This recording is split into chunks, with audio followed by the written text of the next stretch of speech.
laakiin waxaan rabaa dhowr qodob yar inaan idin sheego midda koowaad waxa wixii dhacay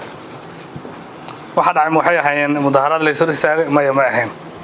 waxay ahaayeen isku day dil dhameystiran bay ahayd dadka aqaan waxaan u sheegaa ciidanka marka la tababarayo waxa lagu tababaraa xabadu waa inay qoriga ku jirto amba ay qof ku jirto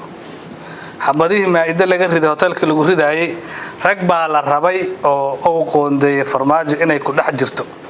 oo labadii madaxweyne hore iyo gudoomiyaha baarlamaanka ay ugu horeeyaan xabadihii shalayta la ridayna waxay ahaayeen xabado loogu talagalay inay dadku dhex jirto askariga waxa la baraa waa idinku celinahay xabadu waa inay qoriga ku jirto amba ay qof ku jirto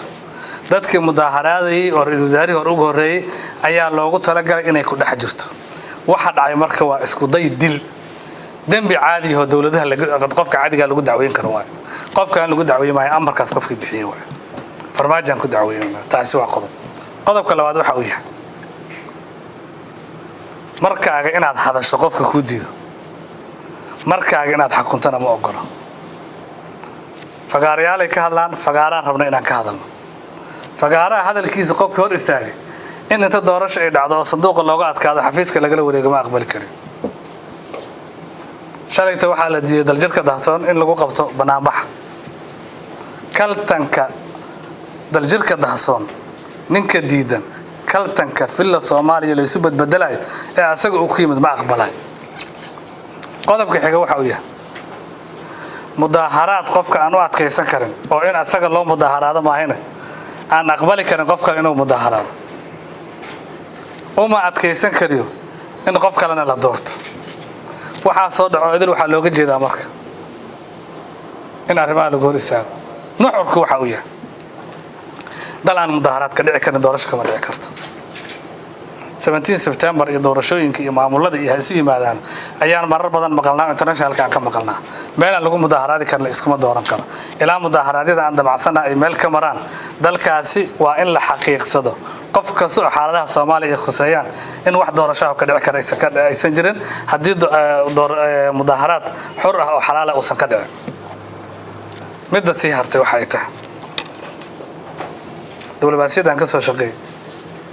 dawladda aad wax u fahamsan dawladda taageeradu ka dhamaatay iyo madaxda dawladadkooda ay diidan yihiin waxa isku mashquuliya masawirkaas iyo masawirka dawladdiisa inuu kala jiro aysan dawladdiisa u muuqan inay taageersan tahay nidaamka dadkiisa ay diidan yihiin taas waa fariin aan u diray dawladda masawirka dawlad marka taa dawladda waxa la kala jaraa dawladdaada iyo dadkaas ama dawladdaas la diiday kelimada ugu dambaysa waxaan u jeedinaynaa